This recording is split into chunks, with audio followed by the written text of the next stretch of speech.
to people, to international students, how the immigration consultants they are exploiting people. What do you do, by the way? I'm an immigration consultant. I'm an RCIC. Okay. Yes. So So you were in favor of the system, of course, right? yes. So I understand the system. Young people traditionally will work at the grocery store. They'll work at the coffee shop. They'll work those entry-level jobs to get experience to get in. Why can't they invest in bitcoins? Why can't the whole, everything is come on. changing. Invest in Everything is Bitcoin. changing. The international student crisis in Canada has become one of the most important political issues facing our country. The interview you're about to hear was filmed 2 weeks ago at a Brampton Indian international student protest. The man I'm speaking to is Kanwar Sierah, a registered immigration consultant who has been leading and organizing these international student protests for many months now. The reason I wanted to speak with Kanwar Sierah at the protest wasn't because I knew that he was an immigration consultant. The reason was that during the protest, he was one of the only people who got up on stage and spoke in English, and he looked directly at my cameraman and I and addressed us directly. We, of course, being the only English-speaking media at this Indian international student protest, we felt it was something that required some more explanation. It was only later on in the conversation, as you will see later on, that we found out he was a registered immigration consultant and someone who had a financial interest in seeing this program continue. So without further ado, this is my conversation with a registered immigration consultant. Here's the thing, right? It's easy to paint a picture when there are victims involved, right? Because when you're a victim, it's sometimes like there are challenges, and you are victimized not just by one person, but like organization. It can be government, right? For example, I was reading an article, Ontario's premier. Now, for him, the priority is to put the beers on the shelves of convenience stores, and not to reduce the 11-hour wait period in hospitals, right? So when the whole system is messed up, everybody's a victim. If for God's sake, if something happens to me, right, I met an accident, I have to go to a hospital. Now all of a sudden, even though regardless of my status, I'm a victim as well, because now I'll be asked to wait for long hours before they actually start treating me, right? So everybody is, and everybody, we can't really put a umbrella picture on everybody. But then I think we'll do it, definitely. I would love to, right? And don't get me wrong, right? But it's just this is not the right stage. I guess they need me. But then... Well, can you at least help us with this one thing? We want to know, one of the demands is to stop the LMIA exploitation of workers, of international students who are working. Yes. Well, we want to know, who are the employers, right? Who is employing the students that is exploiting them? Canadian employers, as simple as that. Do you have any businesses that you know that are accused of doing this? There's a long list, and that list can be evident. You can ask ESDC when they say there's $900 and something million that I guess that was the number. Please don't quote me on this. The exact number would be there. But ESDC has a complete record. IRCC has a complete record, because there's a provision under which you apply for a vulnerable open work permit. You prove to the government that my employer has harassed me on these particular certain set of abuses that have been defined in the IRPER, and they have abused me, and then kindly give me an open work permit. So IRCC has a complete list of employers. ESDC has a complete list of employers. They know because they find them. Once they find out that this person has exploited them on the basis of LMIA, wage theft, on different issues, the government has the information. But it's the people like you and me who's been asked that, oh, who is the employer? Well, then tell us that how many vulnerable open work permit. On the government website, it's written that it will be processed in 5 days. It's taking 5 months. That's the number of volume. Is that because there's so much quantity? There's so many. I guess one of the BC newspapers published this, that they have fined the employers who were found guilty of like crazy amount of like historical number of fines. Why they were fined? That needs to be investigated. And I guess you can do a wonderful job over there, right? Because that is a part of the system that is rotting very fast, and it's impacting everybody. It's impacting young people like us who want to buy a new house, who want to be new home buyers. But then how the money, and the black money, what we refer as is the money that doesn't go through the banking system, is brought into the economy, and how they make these shady real estate deals and everything. Everything is linked. That's what I'm saying. This is a topic which it's not about a bite, right? But we can talk about it in detail. There's so much to this that when you go into this thing, the information and everything, you'll be surprised yourself. What would your message be to Canadians who look at this rally, if we want to call it that approach? We're at rally. Let's call it a rally. It is. What would your message be to Canadians who say, look, my kids are struggling to get entry-level jobs. Those entry-level jobs are being taken up by international students. I have 3 daughters. 2 of them can't get a job because there's no jobs. And this system has expanded way beyond what our country can hold. And when those students don't have enough points to qualify, it's time for them to go. What do you say to Canadians who feel that way? Because I think there's a growing number of Canadians who do feel that, there's a movement now to extend the permits, but many students don't have enough points to qualify for PR, and they want to be given a longer time to stay. What would your message be to Canadians who think that? Being a Canadian myself, right, and a proud one, message is simple. Don't fall for the government tactics. This is all government tactic. They're going to make us fight. Make us means that they're going to create divisions based upon from where you immigrated, what is your status, and then there will be more divisions coming in, right? And that is now coming evident from the statements that they're giving in the media, right? Like a bunch of statements that are there in the media. And that's how the government wants to portray it. Now, I want to ask that. It's a simple question. If they say there's 2.6 million temporary residents in Canada, who approved them to come to Canada? First thing. Then they realize after 1 million that this is going to impact the Canadian infrastructure. We don't have the infrastructure, we don't have the hospitals, enough hospitals, we don't have enough healthcare workers, we don't have enough skilled trade workers, right? You know what they looked at? They looked at the mess that they have done, the mess that they have created. The exploitation over here has happened not just with the international students whose work permit are expiring, but also with us Canadians. Because what we are seeing, who's waiting in the hospital when we go into the hospitals? Who's going to suffer when there's going to be 700,000 skilled trade workers? They are retiring by 2028. When millions of baby boomers are going to retire, record number of people are going to retire, who's going to pay for their pension? And you know what the government plan to does? It's doing, or what I see they're doing? Bring in more people. And when you bring in more people, they're going to pay more wages. There's every hour they work, they're contributing to CPP, right? And then that fund, because the ministers have said it out loud, that we need these many people against one pensioner. What do they mean by that? Where is this going? What is the objective of bringing in so many people? Harrison, what's more important? You know what? What's happening as an offense against the Canadians, as well as these people who have come down over here legally, is if you go to the border at the airports, how in hundreds of number. Right now, the number, if you look at it, it's 765 people who are applying for asylum daily. People are coming as visitors. They're asked to apply for asylum. Record number of those cases are going to be refused after a couple of years, and they're going to be asked to be deported, right? But why they're doing that? Because they can still ask, well, you know what, we have certain logics, right? This has happened to us, this has happened to us, this has happened to us. That's why we don't demand, but I think what they're asking for is a fair opportunity. But then, what about those people? Why are we letting that happen? First of all, why is CBS letting that happen? It's a good question. Now let me ask you another question. Why anybody who's on a study permit or work permit in Canada for 3 years all of a sudden fears of persecution to his life? Why are they allowing these kind of refugees to be applied within Canada? These are the real questions that needs to be asked.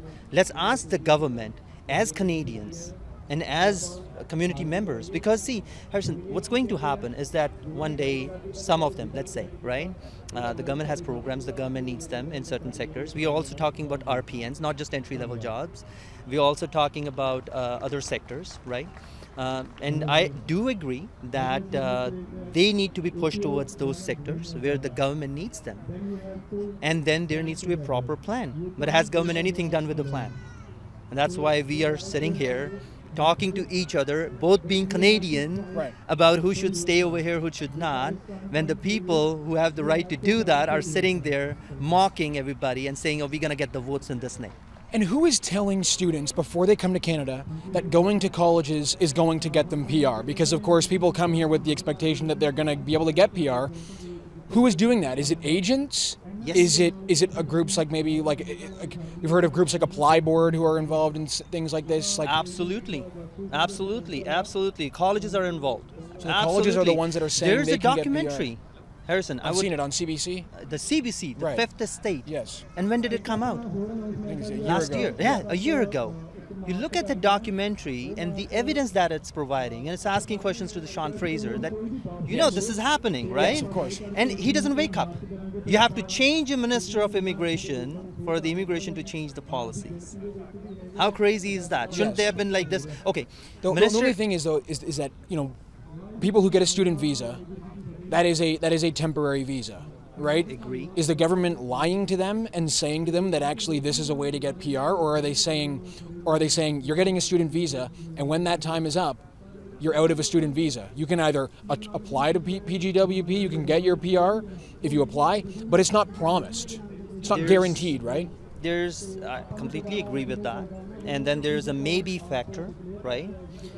But the colleges dealt with agents which told a different story. So when they initially came to Canada. Now, the government has realized this problem, but no action has been taken against the real culprits. That's the colleges and DLIs. Why not? We are talking about the people, again, who are victims, who came on false promises by whom? By the people in India. Who let it happen? Who hired the people in India to represent them? Canadian colleges. Right. Why no action against Canadian colleges? Tell me one Canadian college, public college, who's involved in this thing, who has been punished, who has been fined for all this. Name me one institution. I don't think I can. No. So are we saying this, that the people who are already victim of fraud, let's say, right, they be punished further and let the people who make a lot of money off both domestic and international students by providing them poor quality of education? And that's exactly the reason why Canadians today have to say this thing, that our kids, why are Canadians fighting for low-skilled jobs over here with the international students? Because that's a real question I need to ask everybody of us, right? Do we really see our kids low-skilled, right? Why can't we use what's available as a resource to establish businesses? I think young people there can be young work those entrepreneurs. low-skilled jobs. You're right? young.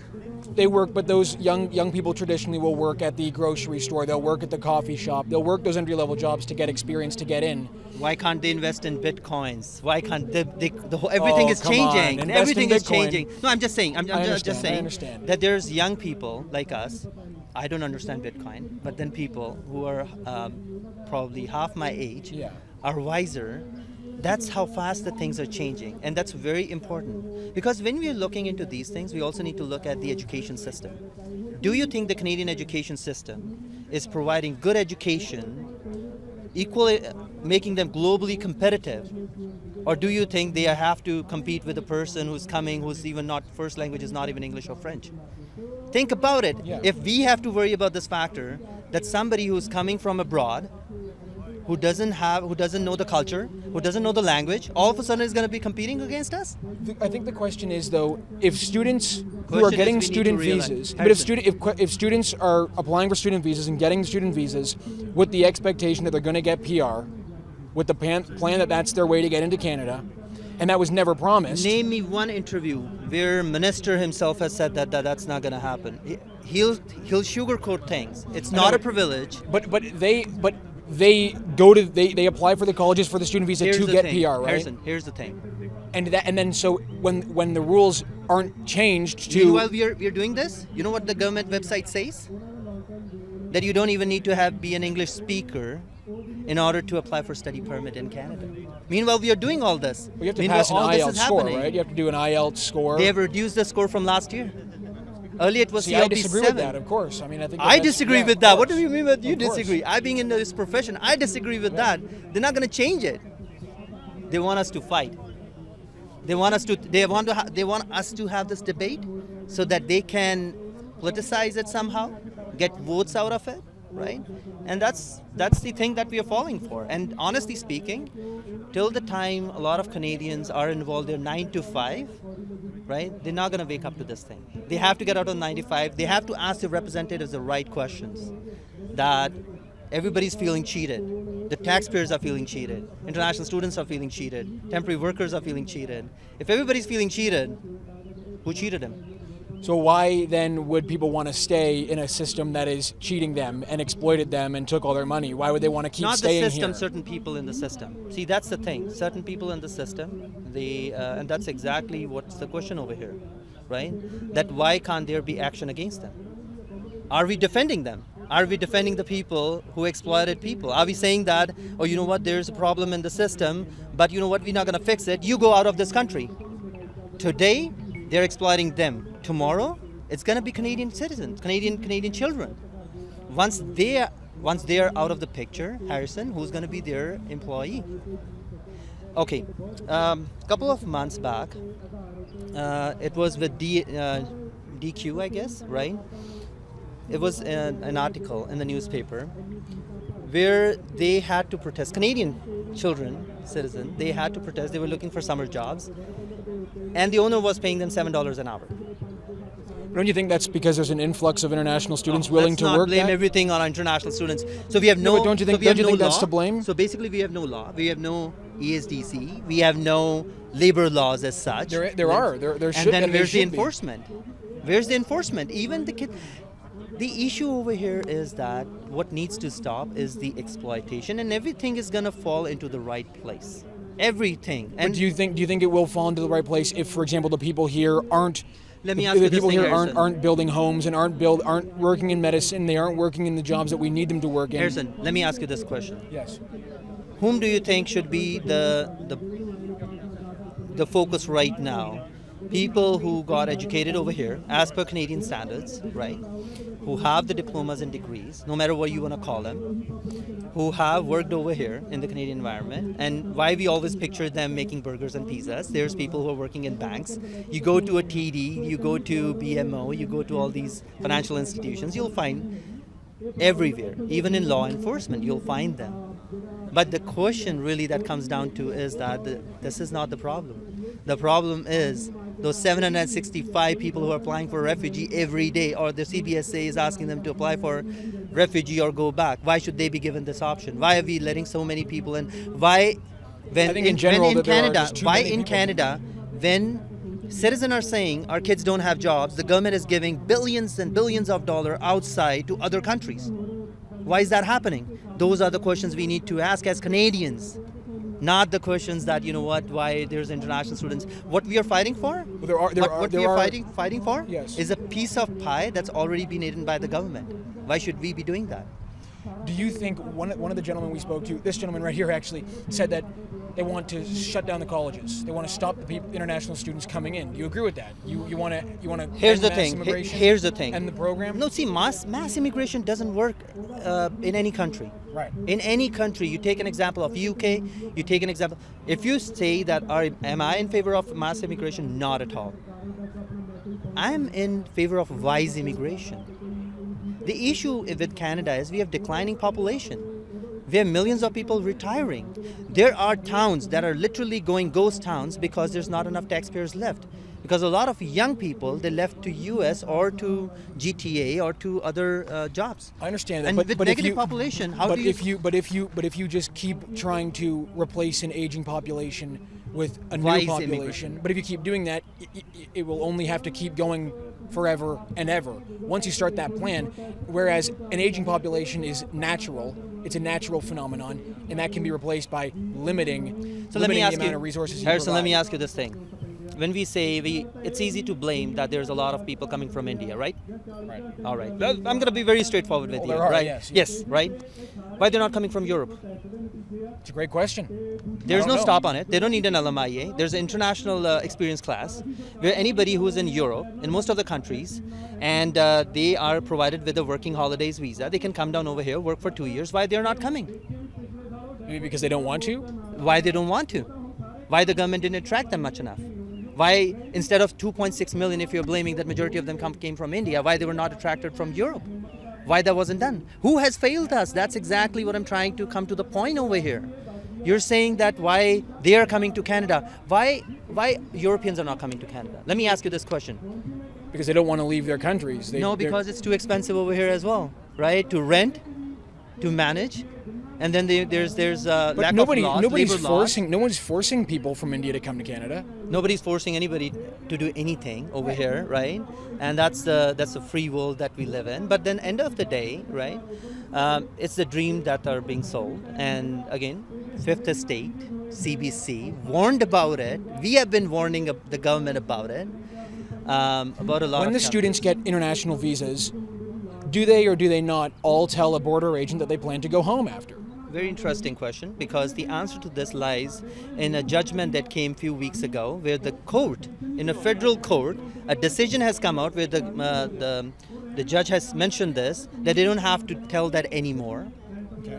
And that you can simply say that I want to apply for permanent residency once I complete my education, and a visa officer should not That's refuse an now, application. But that's now, right? That's 2 weeks But now? then that's the. But not these students. But These students said wait they'd a go second, home. Wait a second. Why did the judge say that?